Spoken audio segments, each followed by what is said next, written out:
Pues buenos días, Arturo. Muchas gracias por estar aquí en la entrevista y bienvenido. Hola Alba, buenos días. Pues nada, muchísimas gracias a ti por invitarme y aquí encantado de hablar contigo un ratito. Vale, vamos a hablar de, sobre todo, de estrategias, de ventas, de emprendimiento, así para que quien no te conozca, más que contarnos el típico currículum de qué has estudiado y de dónde vienes, es cómo llega a ti el emprendimiento, si es algo que ya se vivía en tu familia y cómo decidiste que el emprendimiento era lo tuyo y no estar metido en una oficina. Bueno, pues yo soy un firme defensor de que hay dos tipos de emprendedores, el emprendedor por necesidad, por obligación de alguna manera, y el emprendedor de vocación, ¿no? El que de verdad lo lleva en la sangre.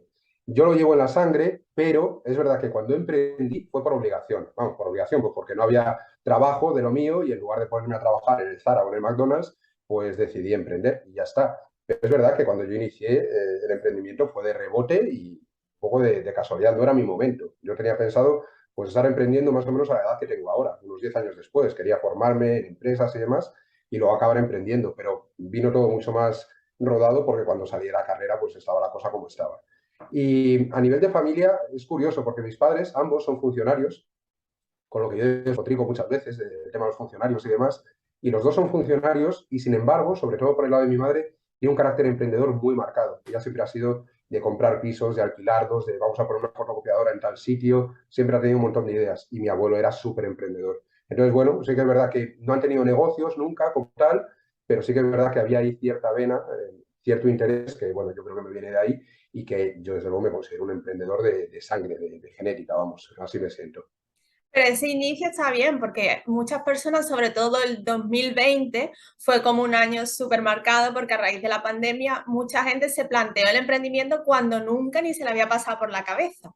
Claro, de repente se ven con esta idea, pero están muy verdes en todo. El no saber por dónde empezar, si esa idea en realidad, cómo la valido, el famoso público objetivo, que luego hablaremos de eso porque me han hecho varias preguntas sobre el famoso, el dichoso, cómo encuentra el público objetivo. Entonces, para esas personas que están tan verdes, ¿cuáles ves tú a raíz de los cursos, sobre todo con Cerdo Estratega, cuáles son los tres fallos típicos de las personas que deciden voy a emprender, pero que no tienen mucha idea de cómo hacerlo? Tres fallos. Fíjate, yo más que hablarte de fallos, te diría de problemas que tienen, ¿no? Porque no es que ellos tengan fallos como tal, es simplemente que tú te pones a emprender y desconoces muchísimas cosas. Para empezar, que hay gente que nunca ha emprendido, ni online ni offline, y por tanto, pues es todo un mundo, empezando por el tema de finanzas, que la gente dice, no, bueno, si es que ganar 4.000 euros al mes tampoco es tan complicado, tienes 20 clientes de 200 euros y ya lo tienes hecho. Vamos a ver, eso será lo que facturas, pero luego ponte a quitar todo lo que tienes que quitar, ¿no? Eso para empezar y la gente no acaba de entender muy bien cómo van las finanzas y luego hay muchas sorpresas desagradables porque ganas mucho menos de lo que en realidad te parecería que ibas a ganar con el tema de facturación. Eso es solo nada, la puntita del iceberg. Pero el desconocimiento es tan grande que yo lo que veo con los alumnos que están empezando ahora, que acaban de lanzar sus proyectos o que los van a lanzar, es que se sienten absolutamente perdidos en la inmensidad de por dónde empezar, ¿no? ¿Qué hago? ¿Qué es lo primero? Porque me están diciendo que hay redes sociales, me están diciendo que tengo que posicionar en Google, que si monto un canal de YouTube, que si tengo que pagar publicidad, y luego tengo que tener un lead magnet, email marketing. Entonces se aturullan, se agobian, se estresan y muchos no llegan a hacer nada o solo empiezan a rascar un poquito en la superficie porque les abruma todo lo que hay que hacer. Entonces, para mí, seguramente ese sea el mayor problema de todos. La falta de claridad al principio de saber lo que tengo que hacer. Porque si a ti te dan una hoja de ruta pautada en la cual te dicen, oye, mira, pues empieza por aquí. Lo primero es el producto, ¿no? Y una vez que tienes, porque el producto al final es la solución al problema de tu cliente. Entonces tú tienes que tener clara o claro ese problema que tiene el cliente, tienes que desarrollar una solución para él. A partir de ahí vamos a ver cómo llevar a la gente que a ti te interesa hacia esa solución. Vamos a utilizar un puente, primero con un recurso gratuito, que es el lead magnet. O sea, si tú les explicas todo esto paso a paso y les dices, mira, empieza primero por esto, luego lo otro, luego tal, lo van sacando adelante. El problema es que cuando empiezan a investigar, sobre todo de manera gratuita, empiezas a ver vídeos de YouTube, empiezas a escuchar podcasts, empiezas a hacer búsquedas en Google, vas saltando de una cosa a otra. Y en un sitio te dicen que necesitas tráfico, en otro te dicen que necesitas un blog, en otro te dicen que tienes que aprender no sé qué, y se abruman, se agobian muchísimo. Entonces, para mí ese es el problema más importante que hay. Luego, otro problema al que tienen que hacer frente también, antes o después, es al tema de la visibilidad. Una vez que tú ya tienes más o menos la estrategia, que si no me gustan las redes sociales, que si la publicidad no me sale rentable porque el lead en mi sector está muy caro, que si no soy capaz de posicionar en Google, que si no saco tiempo para hacer todos los contenidos que se supone que debería estar haciendo. Y ahí volvemos nuevamente a tener mucha confusión. Yo ahí veo muchísimos problemas. Mira, un ejemplo, sin ir más lejos, es el tema de la publicidad. A mí continuamente me están preguntando, Arturo, ¿cómo hago para conseguir que el lead me salga por debajo de X? Si a mí me sale por debajo de 3 euros, ya me sale rentable. Si me sale por debajo de 1 euro, me sale rentable. Pero es que está 8, está bien. Y ese es un problema de concepto que tiene la mayoría de los emprendedores porque no se dan cuenta de que el precio del lead en realidad no importa. Lo que importa es que a ti te salga rentable. Claro. Y hay una manera de conseguir que el lead te salga rentable, aunque sea muy caro. Y es que el valor vitalicio que tú seas capaz de sacarle a tu cliente, es decir, el dinero que seas capaz de ganar con ese cliente a lo largo de todo el tiempo que esté contigo, aumente. Eso se puede hacer vendiéndole más productos, vendiéndole productos más caros, haciéndole servicios o vendiéndole productos de recurrencia, pero eso la gente no suele contemplarlo. Piensa solo en la primera venta y dicen, pues si el lead a mí me sale por 10 euros y tú, por ejemplo, que asesoras a gente que vende libros, ¿no? Y mi libro cuesta 15 euros, no me sale rentable, no me salen los números. Entonces, claro, tienes que ser capaz de vender algo más. O vendes más libros, o vendes otros productos complementarios, o lo que sea. Pero el problema no está en el coste del lead. El problema está en que tú no estás siendo capaz de sacar más rentabilidad a cada uno de tus clientes. Ese es un concepto al principio no entienden los emprendedores y que les condiciona toda la estrategia. Porque si eso lo entendiesen, podrían empezar ya con publicidad y podrían empezar a ganar dinero desde el primer minuto y no tendrían que estar tanto tiempo en redes sociales, tanto tiempo creando contenidos, que es una estrategia mucho más lenta y que se suele ocurrir antes de que dé resultados. En muchos casos tienes que esperar un año, año y medio, 2 años. Algunos blogs, algunos canales nunca llegan a funcionar y la gente lo deja antes porque no están ahí para perder el tiempo. Entonces, ese es otro problema. Tienes que entender muy bien cómo funciona el tráfico y qué hacer tú con el tráfico que recibes, cómo lo amortizas, ¿no? Y tercer problema, te diría quizá los problemas relacionados con la autoestima, que no tiene que ver tanto con el emprendimiento, pero tiene que ver mucho más con un tema de cómo te percibes tú, de qué transmites al mercado y las inseguridades que tú tienes. Porque muchas veces los emprendedores empezamos con miedo, y por mucho tiempo sufrimos el miedo, ¿no? Incluso aunque ya llevemos tiempo Sí. emprendiendo. ¿Y qué ocurre? Que en muchas ocasiones ese miedo se convierte en voy a bajar mis precios porque no van a estar dispuestos a pagarme tanto, no voy a lanzar esto porque no me lo van a comprar, no voy a llamar a esta puerta porque me la van a cerrar en mis narices. Es decir, hay muchísimo miedo al rechazo, al fracaso, al qué dirán. Estamos muy expuestos también a la opinión de nuestros familiares, de nuestro entorno tradicional, que no entiende en muchos casos los negocios digitales. Entonces, todas esas inseguridades, cuando se vuelcan en el negocio, hace que tomemos decisiones basadas en el miedo más que decisiones basadas en lo que estratégicamente sería correcto o en la ilusión, en la motivación, en las ganas, en la energía que tú puedes tener en tu negocio. Y cuando se toman decisiones desde el miedo, normalmente la cosa no sale bien. Pues estamos jugando para no perder. En lugar de jugar para ganar, estamos jugando para no perder. Sí. Y eso pues, normalmente acaba bastante mal. Y yo creo que son las tres cuestiones que más veo en la gente que está empezando y que si las cambiasen, vamos, el porcentaje de éxito aumentaría radicalmente. Porque ese miedo quizás también va relacionado cuando la comparación, sobre todo a raíz de las redes sociales, de, bueno, voy a ver qué hace la competencia, que también hemos visto que estudiar la competencia no está mal, de hecho hay que hacerlo, pero para saber qué es lo que hacen los demás, tú tomar decisiones, incluso hacer lo contrario, mejorarlas en base a lo que ellos hacen, pero nunca para sentirte ese a raíz de la autoestima, ese menos de no, si este lo ha conseguido, yo es que esto no lo voy a conseguir nunca, también a la hora de fijar los precios, o sea que al final hay que tener cuidado con eso de compararnos con el otro. Te puedes comparar de dos maneras.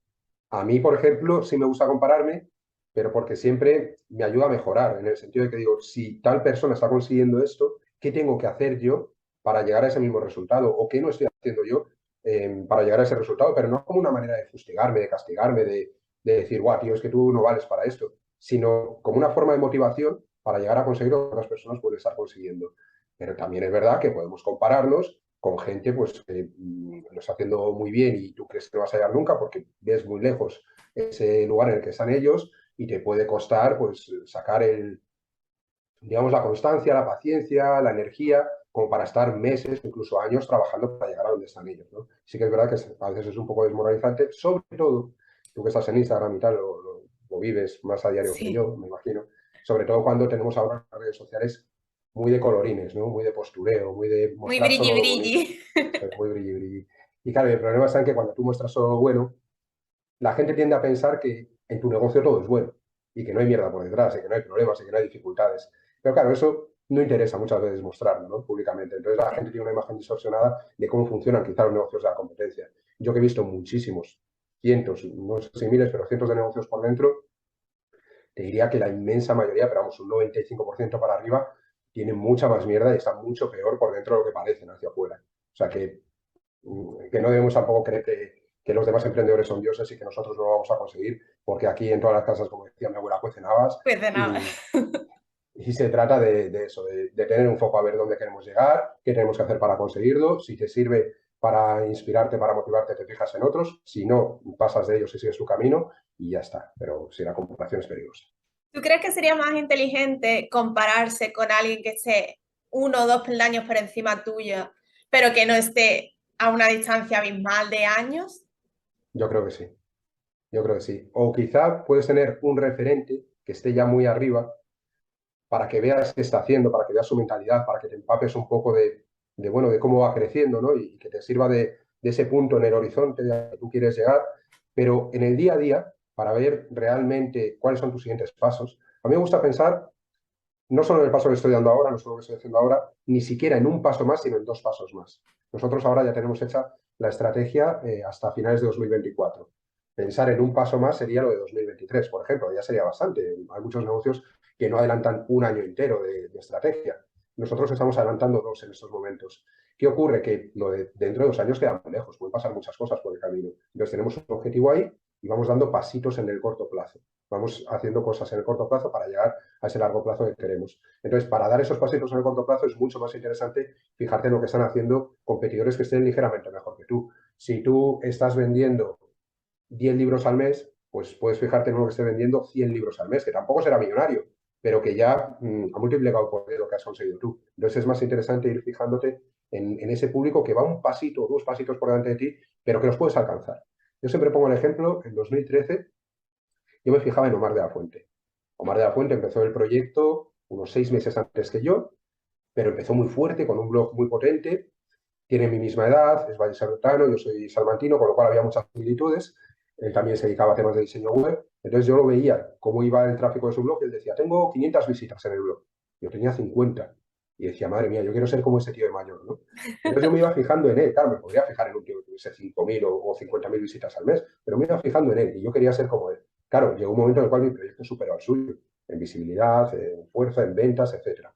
Ahora no sé, a lo mejor se ha vuelto a igualar, ahora mismo no lo sé. Pero yo tenía esa referencia, yo quiero llegar hasta aquí. Pero claro, cuando llegas ahí, lo importante es que no te quedes ahí. Yo siempre digo que nada mata más el deseo que satisfacerlo y hay que tener cuidado con lo que deseamos. Porque si en lugar de, fíjate que antes se decía, hay que fijarse también en alguien que esté arriba, ¿no? Que esté lejos. Porque si solo te fijas en el que está 2 pasitos por encima de ti, cuando llegues ahí, te conformas. Por una cuestión de naturaleza humana, es decir, tú vas a decir, ya he llegado al objetivo o ya estoy donde estaba esta persona, ya lo he conseguido y tiendes a relajarte, pierdes hambre. Entonces, cuando tú pierdes el hambre, lo que te suele ocurrir es que pues dejas de seguir Te luchando para... acomodas. Eso es. Entonces, a mí me gusta tener siempre algo ahí, un sitio lejano que parezca incluso imposible de llegar, pero que sea un poco mi motivación, para que no me quede en los logros que voy consiguiendo. Porque cada vez que me he marcado logros que eran factibles, los he conseguido y cuando los he conseguido me he parado. Se ha frenado el proyecto. Hasta que he vuelto a buscar objetivos más grandes. Entonces, bueno, hay que jugar un poquito con el largo plazo y esas motivaciones muy grandes y con el corto plazo y un poco las acciones y los objetivos más realistas que podemos conseguir en ese corto plazo. Claro, porque hablando de largo y corto plazo, la estrategia es súper importante, que ahora hablaremos también de eso, pero ¿qué lugar ocupa la flexibilidad y el ser capaz de adaptarse dentro de esa estrategia que ya se tiene que tener preparada? A mí me gusta tener una estrategia, como te digo, a largo plazo y pensar en acciones a corto plazo. Y esas acciones a corto plazo pueden variar mucho. La diferencia que yo encuentro entre pivotar tu proyecto, es decir, ir haciendo ajustes, ir haciendo mejoras, ir tomando decisiones que contradicen quizá decisiones anteriores que tenías previstas y perder el rumbo, que eso es lo que le ocurre a mucha gente, que hacen un giro de 180 grados, cambian de nicho, ahora en lugar de vender servicios voy a vender formación, pero todavía no tenían consolidado lo anterior, no tienen audiencia, etcétera. Es decir, hay una gran diferencia entre ir haciendo pequeños cambios, pequeños ajustes en tu negocio y pegar bandazos y perder el norte, ¿vale? O sea, es muy diferente. Para mí la diferencia está en que tú tengas siempre claro dónde quieres llegar. Mientras el objetivo al cual tú quieres llegar sea el mismo, la manera en la cual lo hagas, pues es lo más natural del mundo, que tú vayas haciendo ajustes. Mira, te voy a contar una anécdota que ocurrió ayer mismo. Ayer en mi newsletter lanzo una encuesta para ver cómo está mi audiencia, ¿no? Y la última encuesta que había lanzado de ese tipo fue hace 2 años. Fíjate que con todo el tema de la pandemia y todo esto, el cambio es importante, ¿no? Importante, sí. Y yo me imaginaba que iba a haber cambios, pero no sabía hacia qué lado y la verdad es que los resultados me están sorprendiendo mucho, porque he notado, digamos, un retroceso en el nivel de la lista, en el sentido de que antes había muchísimas empresas, muchísimos emprendedores, gente que ya estaba ganando dinero, y ahora me estoy dando cuenta de que tengo una lista con mucha más gente con ganas de emprender, que no son emprendedores todavía. Gente que está Curioso, ¿no? facturando, muy curioso. Gente que está facturando mucho menos de lo que facturaban antes, de media. Yo tenía ahí pues rangos de pues, menos de 10.000 euros facturados, entre 10.000 y 30.000, así, distintos rangos, ¿no? Y ahora la gran mayoría de la gente está por debajo de 10.000 euros. Para un emprendedor eso es No, nada. no puedes vivir de eso, No puedes, no puedes. Claro, esa era otra pregunta, ¿no? Ya estás viviendo de tu negocio, necesitas, o sea, has empezado y estás con tus primeros clientes, cuéntame un poco cómo estás, ¿no? Y me ha chocado mucho cómo está ese nivel. Entonces, claro, eso puede hacer, volviendo al tema de las decisiones que tenemos que ir tomando en nuestro proyecto, eso puede hacer que en un momento dado, si yo tenía pensado avanzar X curso, pero a lo mejor era más avanzado, tenga que cambiar de idea y tenga que lanzar un curso más de iniciación, que no claro. estaba previsto porque mi audiencia siempre ha sido bastante avanzada, pero a lo mejor en este momento tiene más sentido lanzar un curso más de iniciación, darles ese empujón inicial y luego ya llevarlos a otros cursos cuando ya estén en un estado un poquito más avanzado en sus negocios. Entonces, eso puede hacer que cambie un curso dentro de mi programa de cursos o de formaciones que tenía previsto, pero no cambia mi objetivo a largo plazo, no cambia la hoja de ruta general. Es simplemente una variación en una de esas acciones a corto plazo. Entonces, eso no es destrozar tu proyecto, no es pegar un giro de 180 grados. Eso es simplemente hacer una modificación que tú necesitas en un momento dado en base a lo que tú has detectado en el mercado o en tu audiencia, en base a lo que tú consideras que tienes que hacer en ese punto. Y ya está. Pero tenemos que tener muy claro por qué hacemos esos cambios. Y tenemos que tener muy clara cuál es la diferencia entre tengo un lugar al que quiero llegar muy claro, sé dónde quiero llegar y voy a hacer pequeñas modificaciones Mm. y pegar un bandazo tremendo porque no tenía claro en realidad dónde quería llegar, porque no sabía quién le estaba vendiendo, porque no sabía qué era lo que quería hacer con mi vida y ahora me voy a otra cosa completamente diferente que te toca empezar otra vez desde cero. Claro. Arturo, cuéntanos un poquito cómo surgió Cerdo Estratega, porque también hay gente que te conoce por diseñadores web y luego surgió más tarde el proyecto de Cerdo Estratega. ¿Por qué y cómo surge ese proyecto? Yo estudié publicidad y relaciones públicas. Eso te lo digo para que tengas una idea de un poco dónde pueden estar mis intereses, ¿no? De lo que a mí me gusta. Cuando salgo de la carrera, pues decía antes, no hay trabajo. Por lo menos para mí no había trabajo en ese momento y hago un pivotaje hacia el diseño web. Entonces, lo que yo intento es buscar una temática que sí que tenga demanda en el mercado, a la cual yo me pueda adaptar, aprendiendo determinadas cosas, las cuestiones técnicas y demás, y que yo pueda utilizar mis capacidades de comunicación, mis conocimientos de marketing y demás, orientado pues no tanto a las agencias de publicidad tradicionales, sino al ecosistema web. Bueno, pues es un pivotaje inicial que yo hago para buscarme las lentejas, ¿no? Pero no es ahí donde estaba mi interés ni mi motivación. O sea, yo nunca he sido una persona técnica, nunca he sido programador, nunca he tenido interés. Yo cuando digo a otros diseñadores de mi academia dicen, no, yo cuando era joven o cuando tenía 11 años diseñé mi primera página web con HTML y no sé qué. Yo jamás tuve interés en todo eso. Nunca. Entonces, para mí fue un modelo de negocio donde había demanda y en el cual yo me posicioné y conseguí mi lugar en el mercado y ya está. Pero a mí eso me duró realmente entre 2012 y 2016. La motivación ahí en el diseño web, porque era mi negocio, mi proyecto, lo quería hacer crecer y ya está.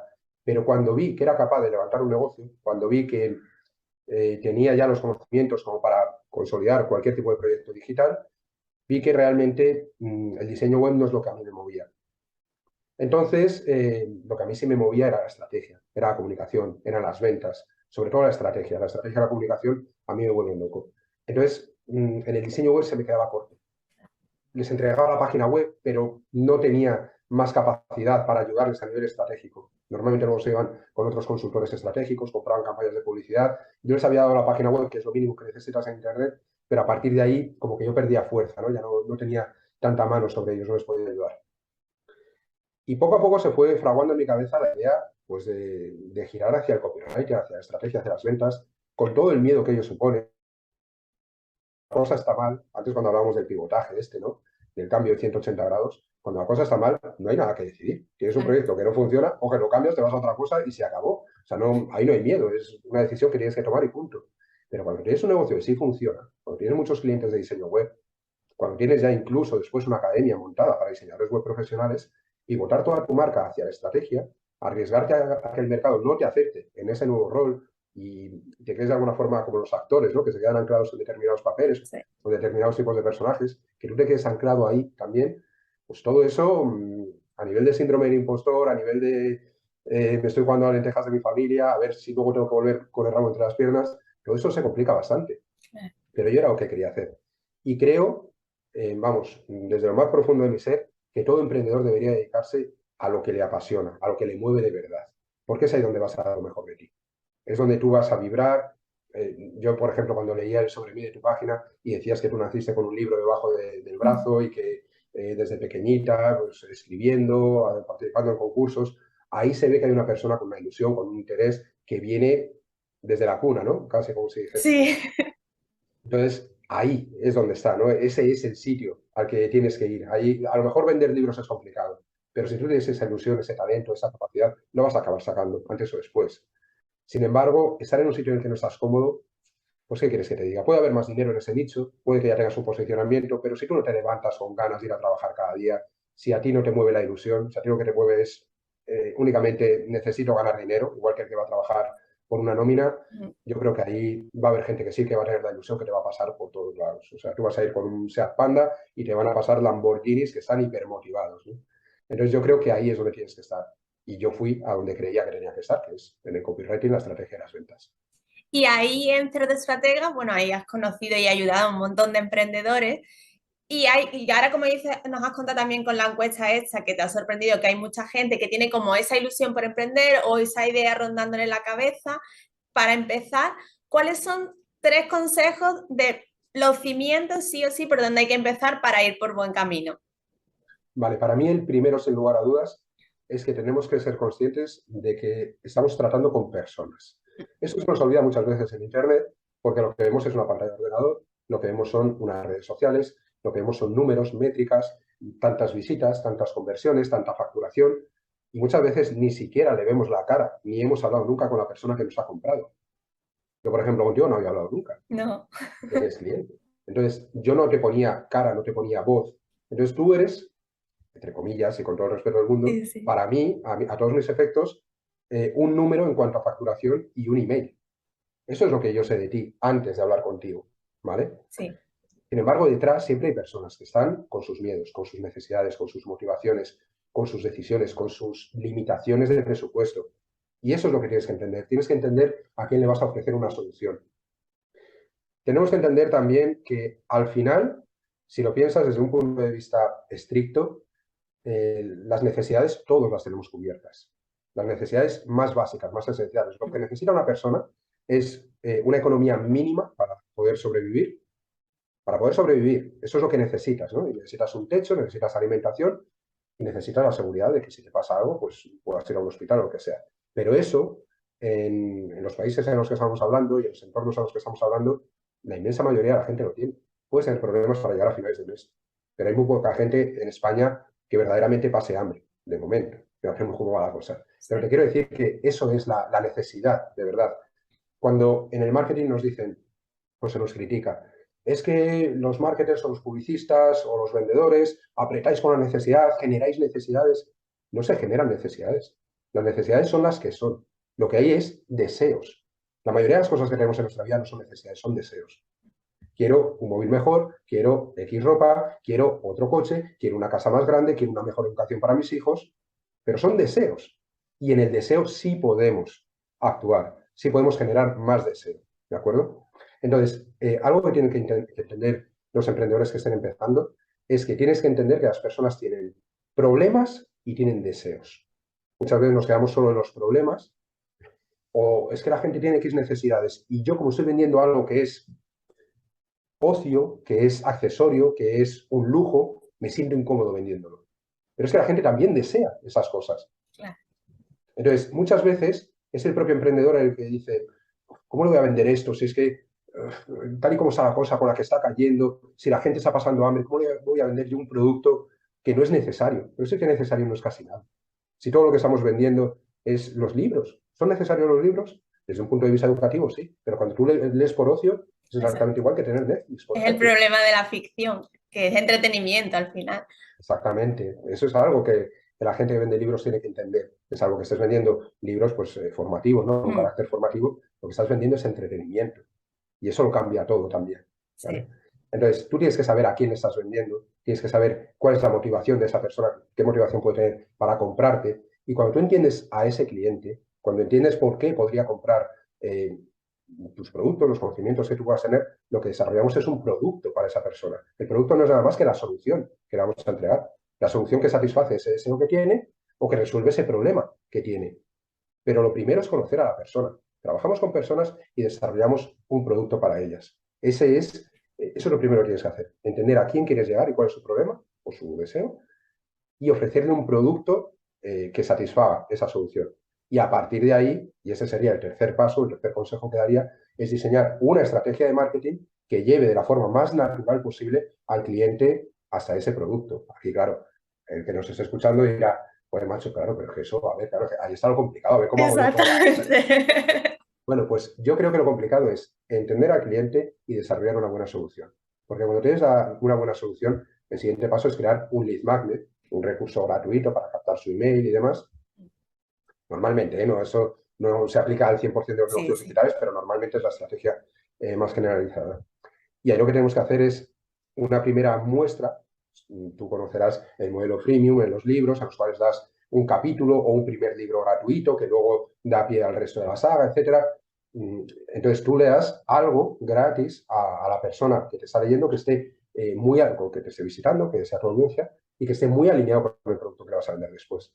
Yo suelo poner siempre el ejemplo de la maternidad y de cómo veo un montón de proyectos en los cuales tiene un lead magnet sobre 9 consejos para pasar mejor tu embarazo y luego resulta que lo que están vendiendo es un programa para las rabietas. O al contrario, tienes un lead magnet sobre cómo mejorar las rabietas de tu hijo de 3 años y luego lo que vende son productos relacionados con el embarazo y la lactancia. Y dices, vamos a ver, ¿no te estás dando cuenta de que la persona que te compra el producto para un niño de 2 o 3 años ya tiene el niño de 2 o 3 años y luego no te va a comprar nada relacionado con el embarazo? Pues Claro. esto lo hay, esto existe, es un fallo estratégico.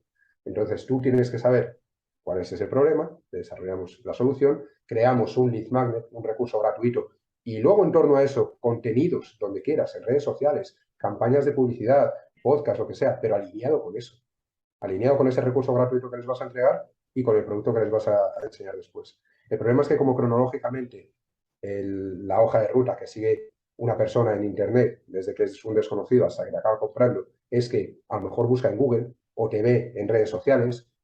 Y ese es el primer paso para esa persona. Desde el punto de vista del viaje del cliente, ese es el primer paso suyo. Entonces, ¿qué hacen los emprendedores muchas veces? Desarrollan ese primer paso también en su estrategia y dicen, bueno, pues lo primero que voy a hacer es crearme mi Instagram porque mi público va a estar en Instagram. O me voy a crear un podcast, pero no tienen todo lo demás. Entonces empiezan a crear contenido que no está alineado con nada porque no tienen nada con qué alinearlo y empiezan a hacer la estrategia en el mismo orden que va moviéndose el cliente por Internet. Y eso es un error. Tú tienes que empezar por el final del embudo, que solemos llamar. Tú tienes que empezar por la solución última que le vas a vender y vas hacia atrás. Claro. ¿Vale? Eso Entonces, al final es una falta de estrategia, claro, no tienen claro, estrategia, empiezan con la creación de contenidos, que ahora también hablaremos claro. de eso, y precisamente en esa estrategia, una de las preguntas también que me hicieron cuando dije que iba a entrevistarte es, ¿cómo valida o cómo puede el emprendedor validar la idea cuando además intenta hacer concordar esa idea con esa pasión que hablábamos antes de, vale, yo por ejemplo quiero escribir, quiero vivir de la escritura y se me ha ocurrido X. ¿Cómo valido que realmente eso es buena idea o no? A ver, las ideas de negocio yo creo que no debería hacer falta validarlas. ¿Qué quiero decir con esto? Si tú montas una startup, tienes que validar la idea de negocio, porque es algo muy innovador, es algo que lanzas muy novedoso al mercado y no sabes cómo lo va a aceptar el mercado. Si tú ponías un coworking, si te hubiese dado por poner un coworking en España en los años 80, te habrías arruinado, no habría funcionado. Porque al principio, si lo recuerdas, con los coworking, la gente decía, no, no creo que funcione, porque eso de estar todos en la misma sala, no hay intimidad, no sé qué, no va a funcionar. Bueno, también se decía a principios de los 90 que no iba a funcionar la telefonía móvil. Veías a una persona con un móvil por la calle, que veías a uno de cada 5.000 y Sí. decías, pues este loco de la cabeza hablando solo por la calle. Entonces, el mercado tiene sus momentos y los productos tienen sus momentos. Yo creo que no deberíamos lanzar al mercado nada que no sepamos de antemano que está validado ya. Es decir, cuando tú ya entras en un mercado en el cual hay una demanda, hay un consumo de productos similares a los que tú vas a poner en el mercado, quiere decir que ya está validado. Ya hay gente ganando dinero con esa idea. ¿Tienes competencia? Por supuesto, pero es que tener competencia es bueno, porque cuanta más competencia haya, quiere decir que más maduro está el mercado. Volviendo al tema de coworking que te decía antes, si tú ahora te vienes a Salamanca y quieres emprender y no quieres coger una oficina, tú ya sabes que lo que es el concepto de coworking, te puedes ir a 6 o 7 y vas a ver cómo funciona cada uno, no sé qué tal. Eso no es un problema para ellos.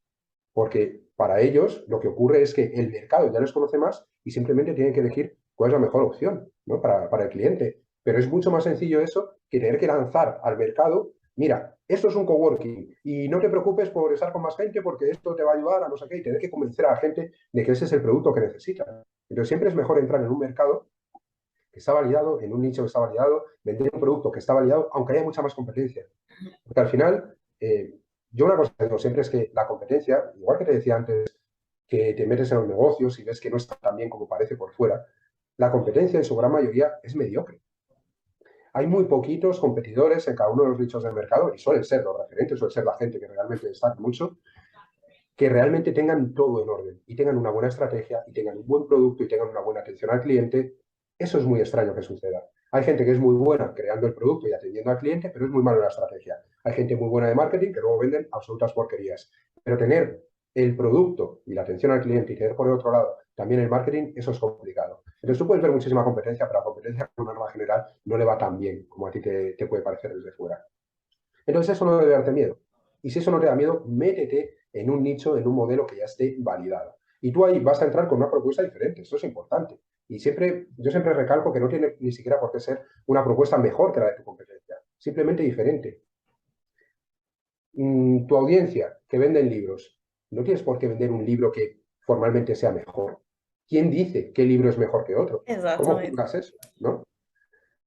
Estará un libro que le interese más a unas personas o a otras, una temática que le guste más o a otra. Yo, por ejemplo, a mi hija le gustan mucho los unicornios, le gustan mucho las princesas, las sirenas. Genial, pues si tú tienes un libro de esa temática, mi hija es cliente potencial tuyo y le puedes vender ese libro por delante de tu competidor que gana muchísimo dinero, que tiene no sé cuántas colecciones, pero que vende libros de robots, de dinosaurios y de helicópteros, que eso no le va a interesar a mi hija. Sí. Entonces tú tienes que encontrar tu parcelita del mercado y ser consciente de que tu propuesta es diferente, no hagas lo mismo que están haciendo los demás. Estamos en Internet, ya no estamos en los negocios locales, que tenemos un alcance relativo, ¿no? Que tú dices, bueno, pues tengo una librería y es una librería en la cual viene gente, vienen 10.000 personas, o sea, tengo un público potencial de 10.000 personas a la redonda. ¿No? Ahora con Internet tú puedes vender libros en Chile, en Paraguay, en Francia, donde sea, da igual. Sí. Entonces tenemos que ser conscientes de que nuestro mercado se abre muchísimo más y que tenemos que ir a una idea validada, ser diferentes, que no nos dé miedo a la competencia y sobre todo, en tu nicho en concreto, si tenemos esas ilustraciones diferentes, porque tenemos un ilustrador que tiene un gusto especial, ¿no? Una manera de dibujar especial. Si tú tienes un estilo que es o muy gracioso o muy descriptivo, en tu caso, por ejemplo, el tema de los microrelatos, ¿no? De los relatos cortos, todo eso es diferenciación. Que no nos dé miedo entrar en un mercado competido. Vamos a entrar con nuestra propuesta, que va a ser diferente, eso sí, eso es importante. Y ahí ya tenemos una idea de negocio validada, porque la gente está comprando libros. O sea, en tu nicho no hay que validar nada. La gente compra libros, ¿vale? Entonces, ya está, la gente compra libros. Vamos a vender libros o vamos a ofrecer libros que la gente quiera comprar. O vamos a encontrar al público que quiera comprar el tipo de libros que a mí me gusta hacer. Pero ese es el reto, no tanto validar la idea. Claro, porque por ejemplo, en el mundo de los escritores, En concreto en ficción, porque no ficción es, para mí, desde mi punto de vista, mucho más fácil porque tú tratas una temática que realmente tiene que resolver un problema y ahí es más fácil encontrar a lo mejor el público objetivo. Pero en ficción el público objetivo quizás sea lectores de ese género. Yo creo que ahí tienes más información que yo. O sea, yo tendría que ver realmente también qué tipo de ficción es, porque piensa que no es lo mismo la ficción para adultos que la ficción para niños. Mm. En un caso, el comprador es el propio individuo. Yo compro libros de ficción para mí mismo, o para mi madre, o para mi pareja. En otro caso, tienes a niños que tienen sus intereses, sus gustos, pero no compran ellos, compran los padres. Mm. Entonces, ahí, ¿qué hacemos? ¿Lanzamos el mensaje comercial a los niños? ¿Lanzamos el mensaje comercial a los padres? Al final, tú tienes que lanzar el mensaje comercial al comprador, ¿vale? Entonces, tu marketing de los libros va a ir dirigido a los niños, es decir, las fotos que publiques en Internet, la sinopsis, cuando vayas a una entrevista vas a hablar de qué va la temática y tal, pero claro, cada vez que tú estés intentando vender esos libros, en realidad al que tienes que atacar es al padre.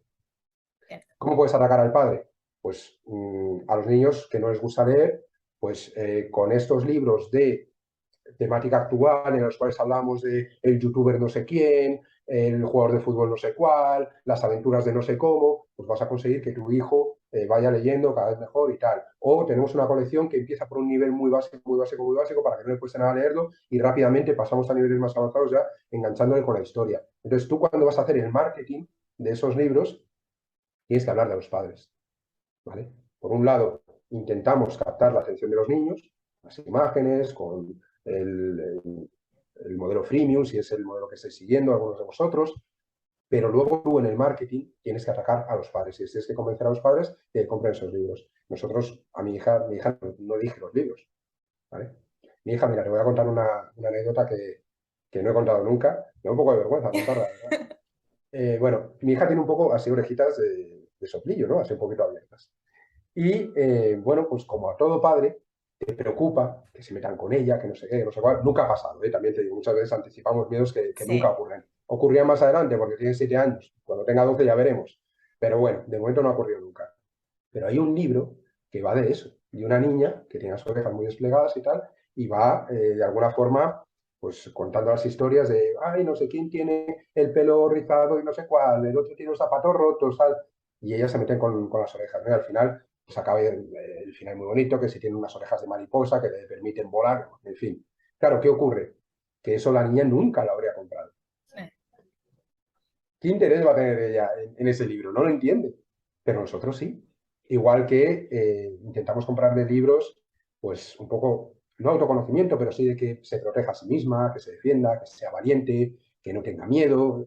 Libros que tengan un mensaje por detrás, ¿no? Más allá Sí. del mero entretenimiento. Entonces somos los padres los que de alguna forma tenemos que sentir la motivación de comprar esos libros para los niños. Por eso te digo que es Que muy es muy diferente. diferente. Pero, por ejemplo, en el caso de tu hijo, si tiene 7 años, también está esa compra impulsiva, yo por lo menos de cuando yo era pequeña, de ir cuando existía el Carrefour y el Prica, de ir con mis padres y parar en la sección de librería y que se me van los ojos normalmente a la portada que más te llama la atención o el dibujito que más te gusta y normalmente al final los padres dicen, bueno, vale, cae y te llevas este. Ahí la elección es del niño, pero claro, entiendo que es una compra pues mucho más impulsiva y que va quizás más a la ilustración casi que a la historia.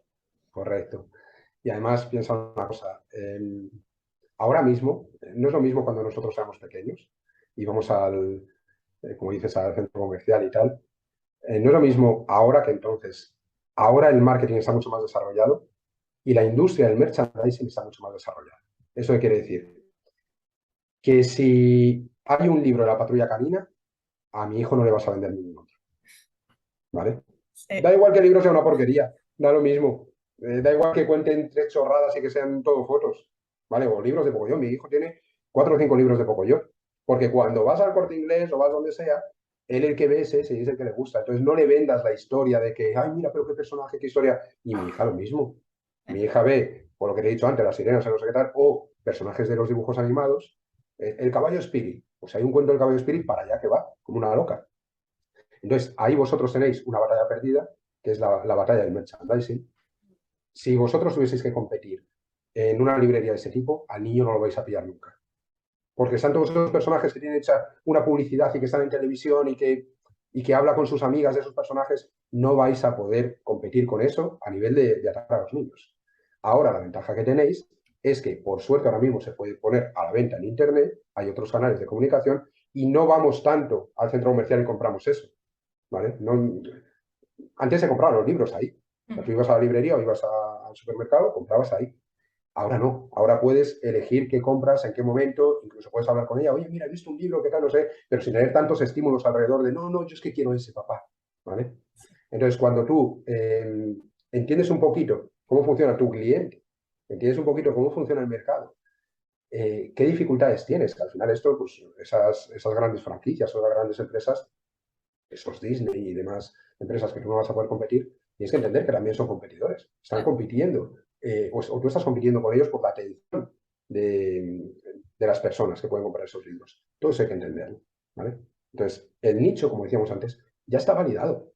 Ahora tienes que entender cuál es tu mercado y cómo diferenciarte y cómo llegar al público a ti te interesa. Y encontrar el hueco, porque a lo mejor entre adultos, pues la gran competencia son las grandes editoriales que están en estos centros comerciales, en los sitios más visibles, y que incluso si tú tienes la suerte de llegar a una librería, a lo mejor estás en el rinconcito, en la balda de abajo, que ahí no te ve nadie.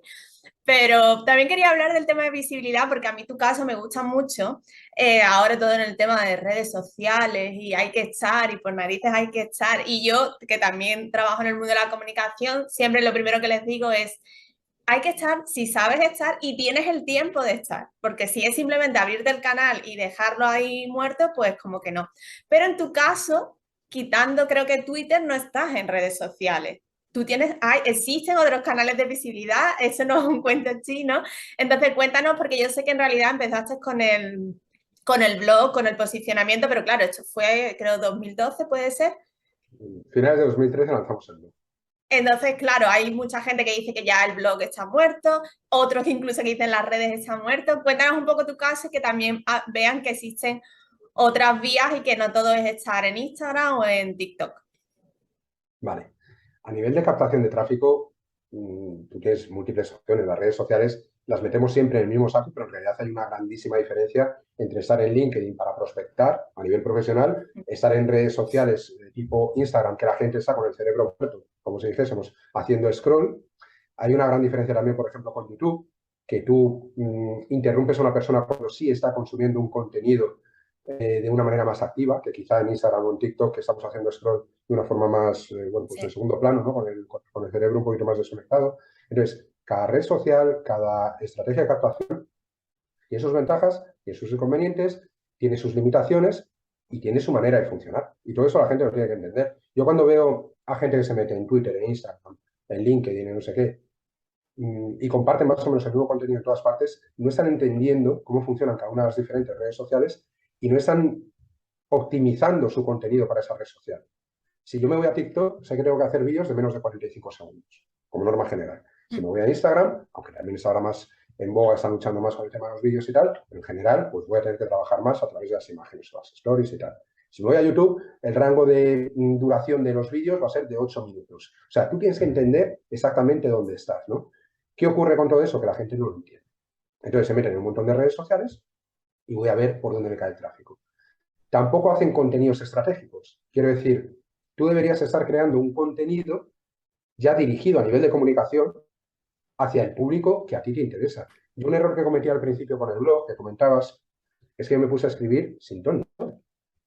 Y al principio escribía sin quererlo para mis competidores, porque a lo mejor explicaba cómo configurar el plugin de no sé qué.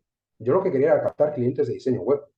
Pero como me había encontrado con un problema para configurar X plugin, pues cogía y ya que lo había resuelto, publicaba un artículo, sin darme cuenta de que ese artículo a quien iba a traer era a otros diseñadores web, no a mis clientes potenciales. Esto ocurre muchísimo, ocurre ahora, ocurre 10 años después de haber empezado yo, que la gente crea contenidos que no atraen al perfil que le interesa realmente. Interesa a otros, o sea, atrae a otros perfiles muy diferentes. Entonces, tú tienes que ser consciente de eso. Tienes que crear los contenidos que estén alineados con lo que lo vas a ofrecer después. Y tienes que ser consciente que no todo en esa vida son contenidos o no contenidos al uso de voy a publicar en redes sociales 50.000 veces. Si a ti te gusta, Si tienes esa capacidad, si es un sitio donde te encuentras cómodo, hazlo, porque las redes sociales son muy potentes. No me vas a oír decir jamás que las redes sociales están muertas.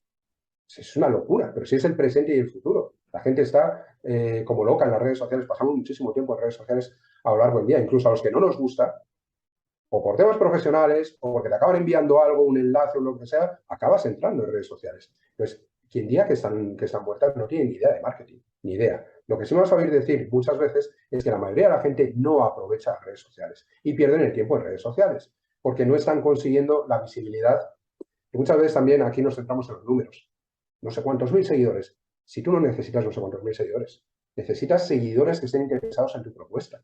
Que a lo mejor son 1000, no son 10.000, pero es mucho mejor tener 1000 tíos interesados en tu propuesta que 10.000 que te han llegado de rebote, por una publicación que no tiene nada que ver con lo que a ti te interesa.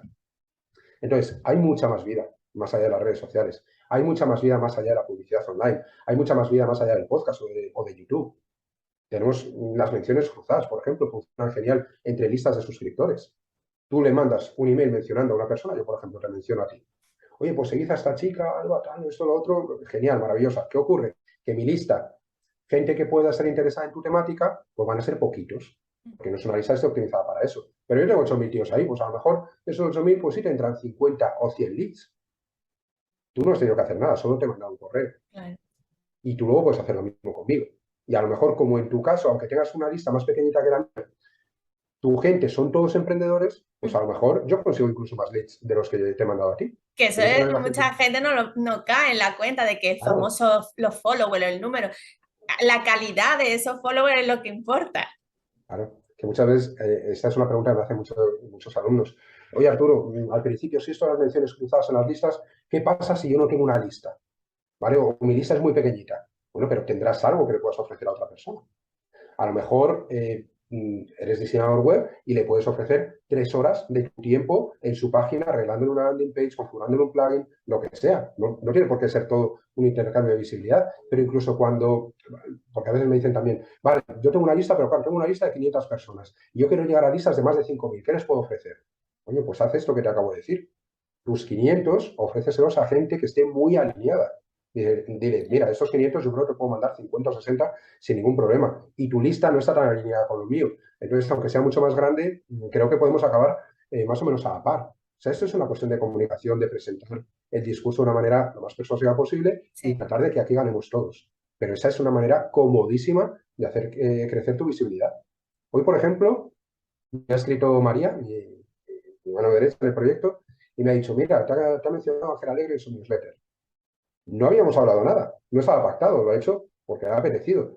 Pues yo hoy, luego cuando acabe la entrevista y demás, iré a ver cómo va el aumento de leads, porque sé que me va a mandar muchísima gente porque tiene una audiencia muy grande. El networking, cuando tú creas relaciones con otras personas, te mencionan de manera pues improvisada, quiero decir, no preparada, no negociada, no pactada, ¿vale? Mm. Simplemente porque les interesa.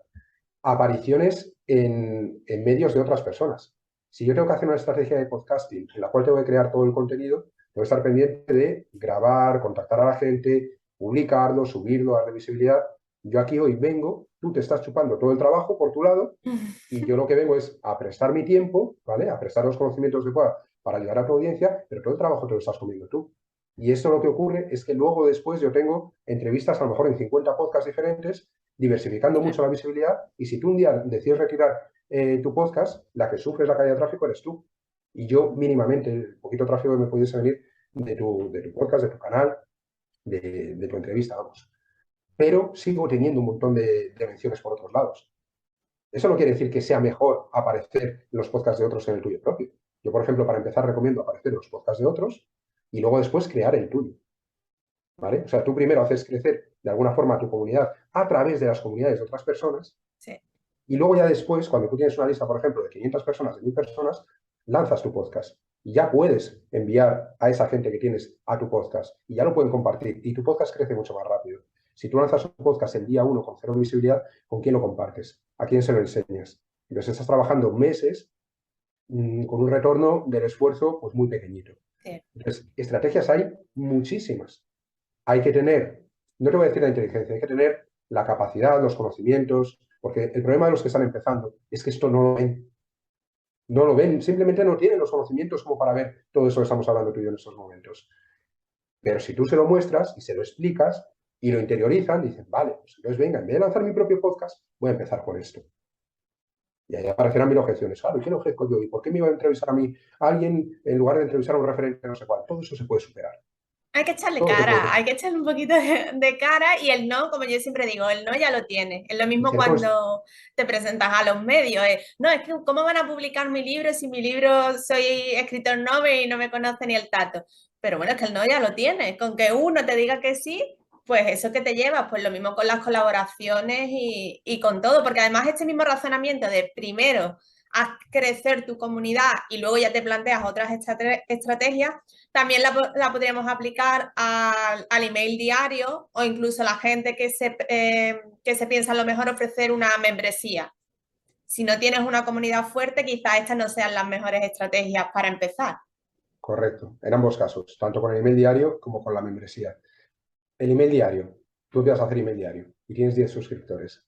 ¿Te das cuenta del esfuerzo de crear un correo que lleva media hora, tres cuartos de hora, una hora, depende de cómo se te dé, ¿no? Sí.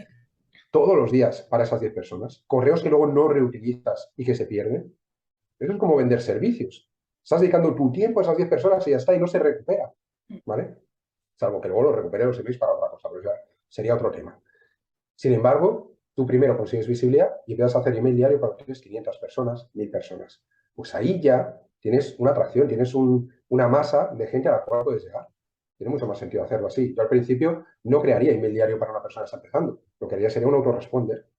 Un autoresponder es una secuencia de correos que tú has preparado previamente y que van a recibir todas las personas que entren. Es decir, entra una persona y recibe 10 correos. Entra otra persona y recibe los mismos 10 correos. Entonces, tú has hecho 10 correos, pero los utilizas para toda la gente que va entrando. Y además tienes un mejor control de lo que está recibiendo a nivel de comunicación ese cliente en los primeros momentos que te conoce, que es muy importante. Sí, sí.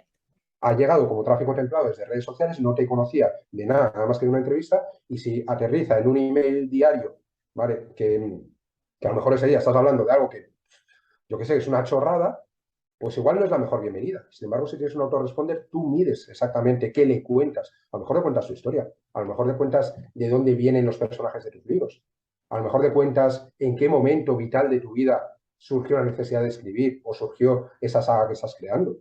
Y eso es una información que sí te interesa que esa persona conozca, ¿vale? Claro. Entonces es más interesante para el que está empezando a crear un autoresponder que empezar con el email diario. La membresía que decías, lo mismo.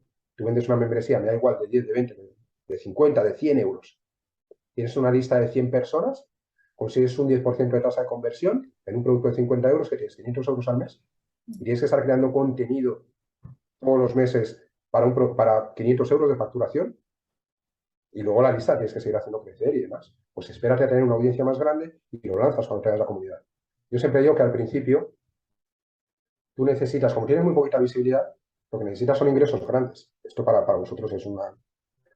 Una putada. Exactamente, lo has dicho tú, no yo, pero ahí está. Porque claro, vuestro producto es de bajo importe. Sí. Entonces tú necesitas volumen sí o sí.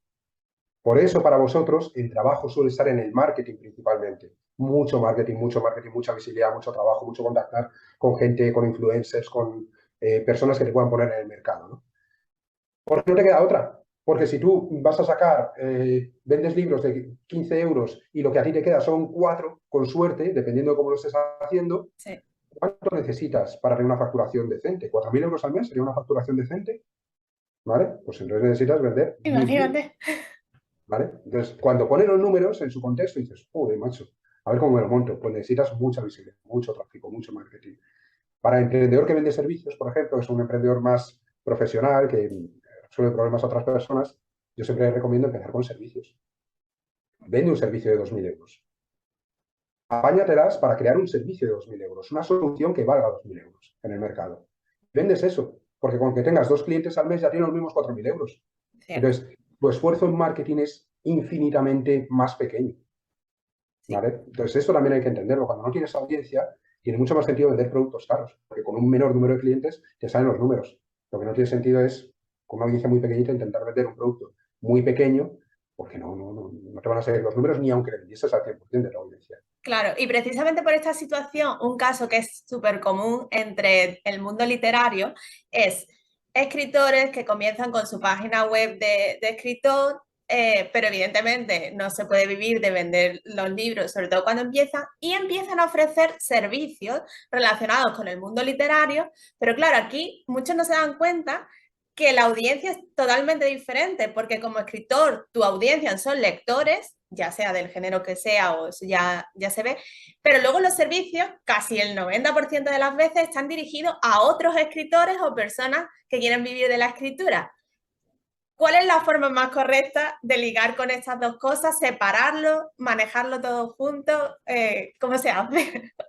Esa es seguramente una de las preguntas más inteligentes que me han hecho en todas las entrevistas que he podido asistir. Gracias. Porque ese es el gran reto al cual se enfrenta la mayoría de la gente cuando, por ejemplo, intentan dar el salto de la venta de servicios a la venta de formación.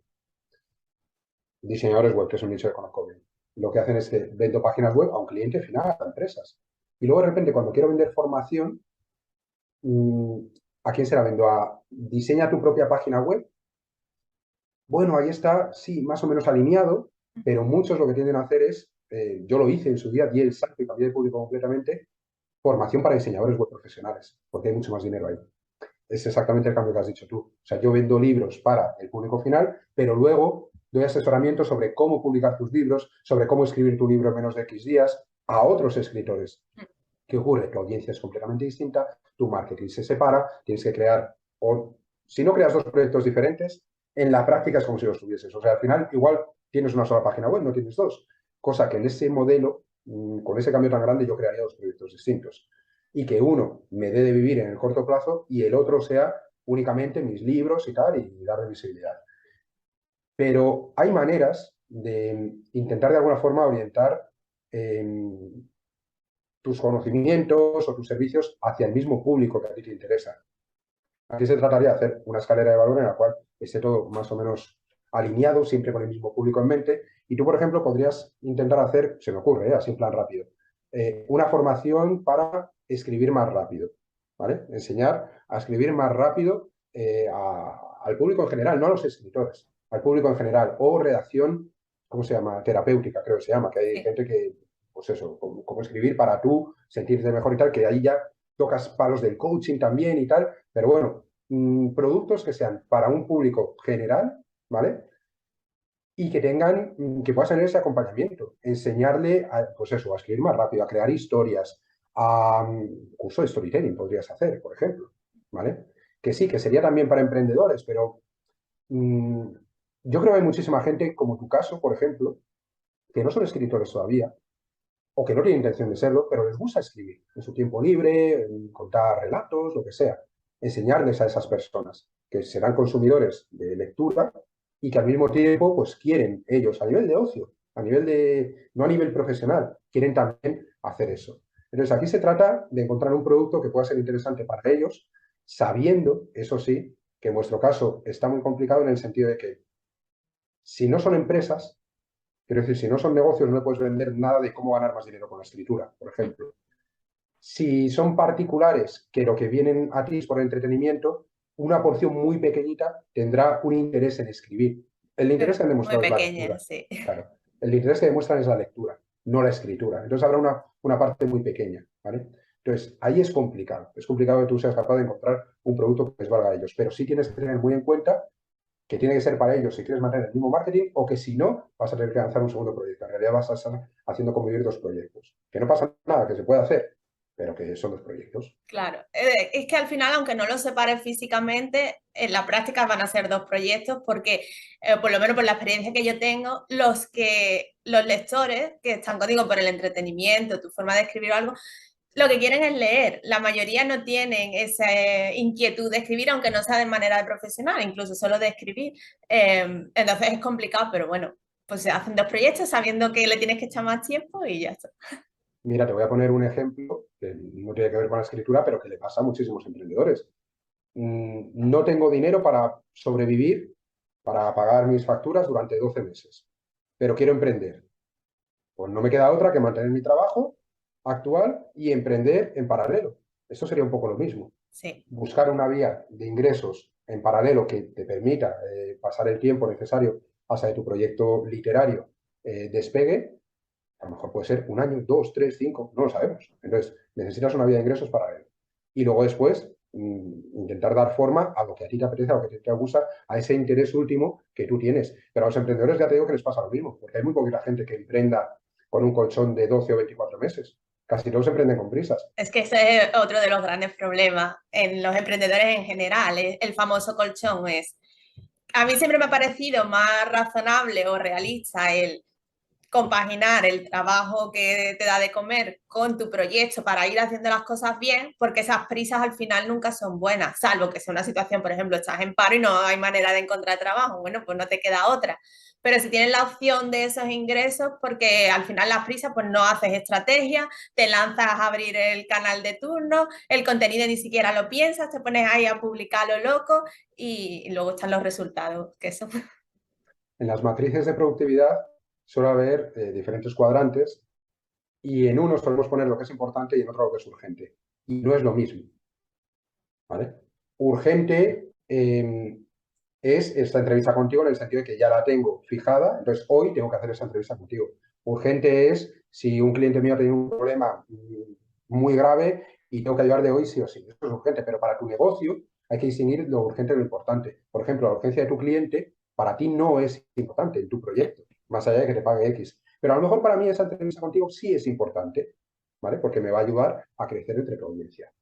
Entonces hay que distinguir entre lo urgente y lo importante. A veces hay cosas que son urgentes y son importantes y a veces solo es una de las dos cosas o a veces ninguna de las dos cosas. Entonces cuando estamos lanzando estos proyectos y no tenemos el colchón económico, no tenemos esa seguridad, hay una urgencia económica evidente y esa urgencia económica nos ha de tomar decisiones basadas en la urgencia, pero no basadas en la importancia de lo que estamos haciendo para nuestro negocio. Cierto. Importante es que tú hagas marketing, que hagas crecer tu marca, que le des visibilidad, que trabajes bien con tus clientes el producto. En fin, todo eso es importante para tu proyecto. Pero la gente no hace las cosas importantes porque tiene que hacer cosas urgentes. Cosas urgentes es trabajar de lo que sea para ganar dinero, pagar mis facturas y luego ya se me queda tiempo, me meto en lo otro. Entonces, yo una cosa que digo siempre es que de cara a hacer compaginar, ¿no?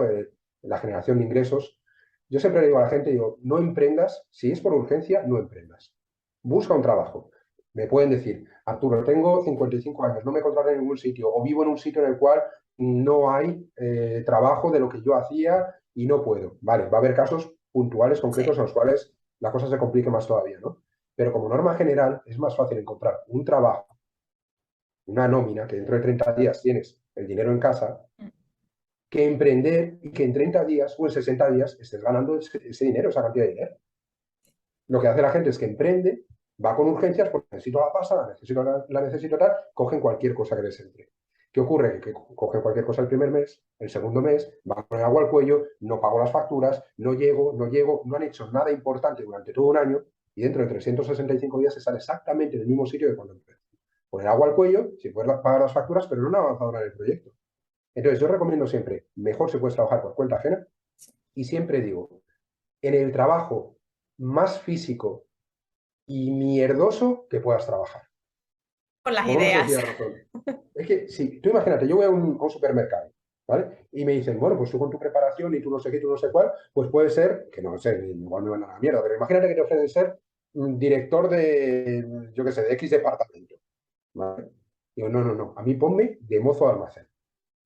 Yo quiero de mozo de almacén. ¿Por qué? Porque el mozo de almacén no tiene preocupaciones o no tiene unas obligaciones, unas responsabilidades muy elevadas. Es un trabajo físico, con lo cual puedes acabar cansado físicamente, pero no tanto mentalmente, porque tú estás un poco a lo tuyo, incluso puedes estar pensando en tu negocio, ¿vale? Y al final consigues el dinero, el dinero que tú necesitas. ¿Qué ocurre si tú te vas a un trabajo que sea hipercualificado, que sea de programación, de redacción, de, yo qué sé, que sea mentalmente muy exigente? Que se te agotan las neuronas. Y cuando llegas a casa, lo que menos ganas tienes es de ponerte a dar vueltas a lo que sea. Cuando llegas a casa, lo que te apetece precisamente es moverte y salir a correr o tener un poco de actividad física porque has estado sentado todo el santo día. Sí. Entonces, hay que ser conscientes también de cómo repartimos nuestro tiempo, cómo repartimos nuestra energía, qué recursos necesitamos y qué prioridad le damos a nuestro proyecto. Si nuestro proyecto para nosotros nos genera mucha ilusión, tenemos muchísimas ganas, tendremos que hacer cosas que no nos apetecen, para mantenernos el tiempo que sea necesario hasta que consigamos hacer ese proyecto realidad. Si nuestro proyecto no es nada más que un medio para pagar nuestras facturas, en cuanto te llegue alguien que te pague una nómina, lo vas a dejar. Sí. Entonces, ¿merece la pena realmente meterle mucho esfuerzo a un proyecto que vas a abandonar a las primeras de cambio en cuanto te salga algo mejor? Bueno, eso ya que lo valore cada uno, ¿no? Pero yo creo que son cuestiones que hay que reflexionar. Sí, cierto. Bueno, Arturo, antes de terminar, a ver si consigo sacar algo, porque sé que a final de este mes hay curso nuevo, un curso que empezó que iba a ser una masterclass, pero al final ha dado contenido hasta para un curso. ¿Hasta dónde nos puedes contar?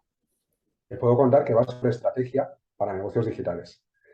Y que, como he estado malito estas últimas semanas y me ha costado mucho grabar, y voy atrasado, todavía no se ha grabado del todo, están hechas todas las presentaciones, pero no se ha grabado del todo, voy a reaprovechar, voy a aprovechar para regrabar algunas cosas por temas que estamos hablando tú y yo hoy aquí, por la encuesta que te dije que había hecho ayer, porque veo el mercado cómo está, cada vez entrando más gente por la parte de abajo.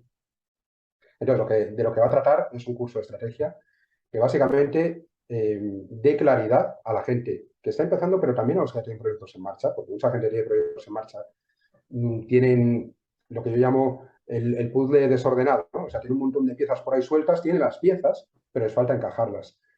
Y en muchos casos, pues eso, van como pollos sin cabeza. Eso me lo dicen muchas veces. Yo es que voy como pollos sin cabeza. Es que estoy desquiciado. Es que no veo por dónde tirar. Es que no sé cuál es el siguiente paso que tengo que dar. Bueno, pues tanto para gente que ya tiene un proyecto en marcha como para gente que pueda estar empezando ahora o que vayan a empezar, la idea es darles una hoja de ruta clara, que entiendan lo que yo llamo los 6 activos de un proyecto digital. Podríamos hablar de 6 eslabones de una cadena, porque yo siempre digo que en una estrategia digital lo que tienes básicamente es una cadena y como en una cadena, al final una cadena es tan sólida o tan robusta como su eslabón más débil, ¿no? En una estrategia digital lo mismo. Puedes tenerlo todo muy bien, pero si la captación de tráfico falla, no te conoce nadie. Puedes tener mucho tráfico, pero si luego después no sabes vender eso o no tienes un producto interesante, pues igualmente no monetizas ese tráfico. Y hay 6 activos que yo considero con los cuales podemos jugar que intervienen en el éxito o el fracaso de tu proyecto. Entonces vamos a hablar de esos 6 activos, vamos a hablar de estrategias, vamos a hablar del tráfico, vamos a hablar de la visibilidad, de la autoridad, del recorrido que realiza ese cliente y luego después pasamos a una parte más práctica en la cual lo voy a entregar como mapa mental, pero también como una hoja de Word para que lo pueda rellenar el cliente para darle forma a su proyecto digital, para definir toda la estrategia, ¿vale?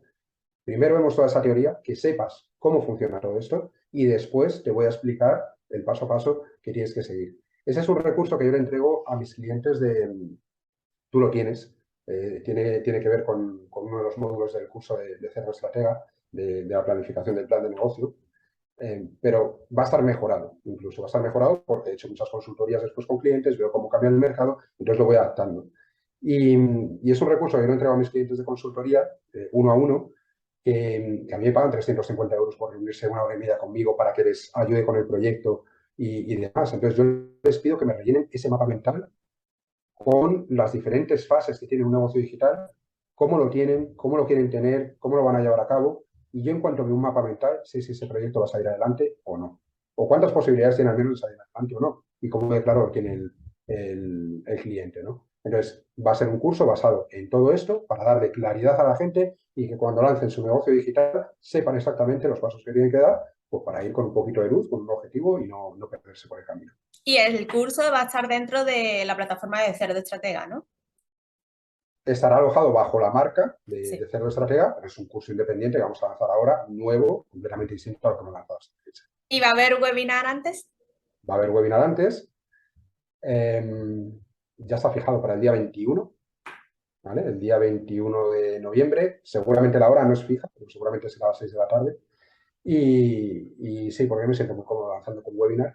Entonces, ahí lo que vamos a ver son 3 detalles o 3 contenidos sacados del curso que yo considero que son muy importantes y vamos a hacer ese contenido gratuito y luego, como siempre, habrá la parte de venta con descuento en el directo, con algún regalo extra para la gente que asista al directo y demás. O sea que ahora, en las próximas semanas, me voy a echar a enviar correos invitando a la gente al webinar, luego haremos el webinar, venderemos el webinar y luego enviaré otra serie de correos ya para vender el curso al conjunto de la lista. Perfecto, entonces para quien te haya conocido hoy en esta entrevista, ¿dónde te puede seguir o recibir este email diario?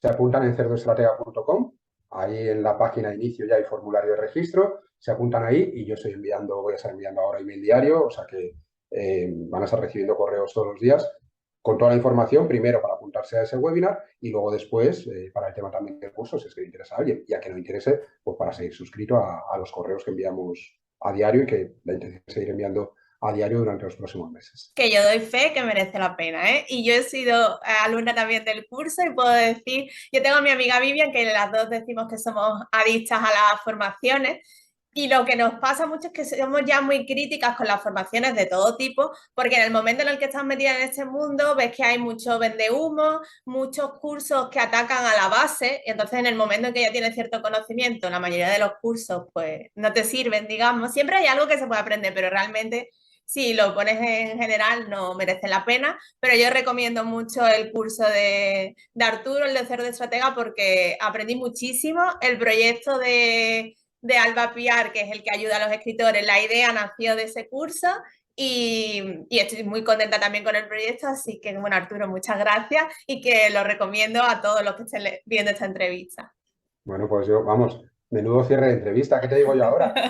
Me gustaría saltar la pantalla, darte un abrazo y comerte besos. Claro, yo, pues nada, yo encantado de ayudar a la gente en la medida que pueda. Es lo que dices tú, hay que entender dónde está la gente. Yo ahora voy a tener que crear algunos contenidos para esa gente que está entrando, ¿no? Por la base precisamente, pero sin perder de vista, obviamente, a la gente que lleva conmigo ya tiempo y que tienen ya negocios, que tienen necesidades más avanzadas y también para ello vamos a ir creando contenidos, pero por eso te decía, a lo largo de la entrevista es tan importante saber quién es tu cliente y qué necesidades tiene para que tú también puedas ir orientando toda la estrategia, ¿no? Cierto. Así Ah, que, y además también tengo que decir que Arturo cuida mucho a los clientes, sobre todo a los más antiguos, porque en la famosa oferta de los móviles de a los que lleguen nuevos siempre llegan con mejores condiciones, Arturo para nada, y eso también se agradece a los que llevamos un poquito más de tiempo, que yo soy de las más nuevas también, hay que decir. bueno, pero ya tendrás ventajas también con respecto a futuras cosas que saquemos, porque al final, pues eso, yo siempre digo que eso es marca de la casa, el cuidar a la gente que está dentro más que a los de fuera es un poco filosofía del negocio. Yo me siento también éticamente mejor con ese modelo de negocio, aunque económicamente a lo mejor puedes ganar más dinero haciendo descuentos a los nuevos y ofertas Sí. muy radicales y tal. Pero a mí me parece que una persona que llega antes, que confía en ti antes, que lleva tiempo contigo, pues no se merece que luego después le ofrezcas más a la gente que llega después, ¿no? Y siempre digo que es marca de la casa y al final la gente lo sabe, lo conoce y sabe que cuanto antes compren. Yo siempre digo que si me vas a acabar comprando algo es mejor que me lo compres cuanto antes, Sí. porque las condiciones no van a ir a mejor. O sea, no va a haber mejores condiciones que las que te ofrezcan en un primer momento. Siempre vamos subiendo precio y demás y tratamos eso, de cuidar a la gente por una cuestión estratégica, como te digo, porque al final, si tú tienes una audiencia determinada y no eres capaz de meter miles y miles de personas todos los meses en tu lista, lo que tiene más sentido es cuidar a la gente que tienes dentro y tratar de sacar el máximo valor, el máximo rendimiento económico a cada uno de esos clientes. Pero eso es una ida y una vuelta. O sea, Sí. yo tengo que aportar para recibir también. O sea, yo tengo que ser capaz de entregarle a la gente ese valor, que ellos lo perciban, para que ellos decidan darme su dinero, que es uno de los recursos más valiosos que tenemos, ¿no? Entonces, bueno, es una estrategia empresarial como otra cualquiera, pero que sí que la cumplimos a rajatabla, la Y verdad. que se agradece. Bueno, Arturo, muchas gracias por tu tiempo. Al final se nos ha ido a más de una hora. Y, y nada, espero verte pronto. Si no en uno de los cursos, en el webinar o algo, seguro que coincidimos. Genial, Alba. Pues muchas gracias por la invitación. Ha sido un gustazo y espero que siga muy bien tu proyecto. Gracias. Chao, chao.